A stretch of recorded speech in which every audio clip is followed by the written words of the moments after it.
Hello and welcome back to my craft cave. It is week 18 of the Stitch Party Stitch Along. I'm Joel with Friday Night Needlepoint, and if you're new here, we're learning one new decorative needlepoint stitch a week for 24 weeks. So yes, that means that we're 2/3 of the way there. We're in the home stretch, but you can still join at any time. You can get the free digital chart on my website. Blank canvas or painted canvas restocks may be happening in June.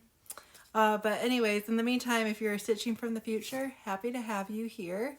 And if you are stitching in real time, you're eligible for the monthly giveaway. This is the last day in May, so get your post in today to be eligible to win this wonderful book, A Stitch at a Time. It's a great reference for decorative needlepoint stitches. So if you don't win the giveaway, I still highly recommend that you buy this book for reference. So anyways, let's pick our stitch and see what the mystery bag has in store for us. Week 18. All right, it is telling us we are doing floral. So this is an interesting, I feel like we've been having a lot of vertical stitches lately, but anyways, let's see how this goes and what color are we doing. And we are, last week we just did yellow, so I'm going to say we're going to do red on this week. Anyways, I will turn you around and show you how to do the stitch. Let me know in the comments your thoughts. Happy stitching! We're going to start this stitch in the top left, of course, and we're going to go 3 intersections over from the top and make an X. So we're going to do one part of the X, 3 on the diagonal, and then we're going to come back up and do the opposite side. And then now you're going to do your vertical stitches. So your vertical stitches start at the top right of your X and end at the bottom of your X. And you're going to make 3 of those in a row. So this stitch is made up of 2 rows with 2 different stitches essentially. So this is the first block of the row, and you're just going to keep repeating after this. So it's going to be X, 3 vertical, X, 3 vertical.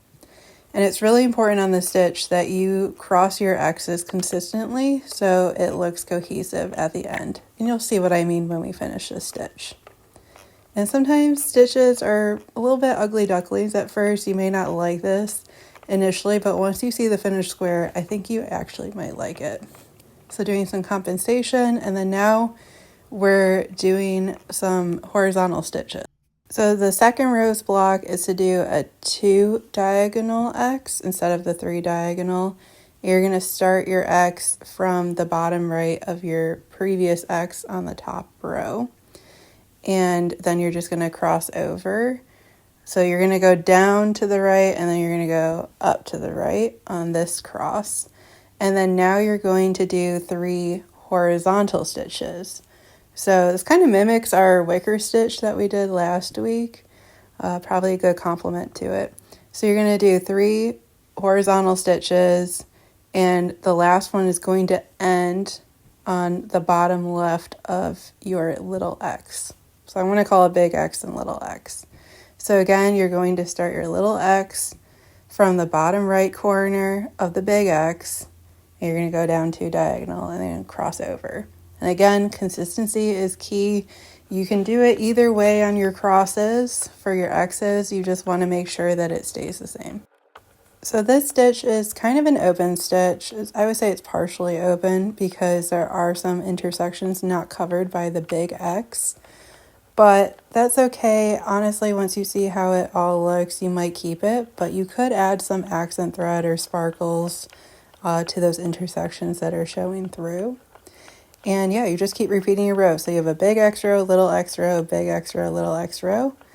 And I honestly wasn't sure about this in the beginning. That's why I called it an ugly duckling stitch. But I absolutely love it at the end. I think it really mimics the bamboo stitch as well, where once you have it all done, it definitely looks better together. Here's our finished square. I think this is a great subtle background if you want some open stitches. And then here's the state of our board, looking great for 2/3 of the way through. Happy stitching!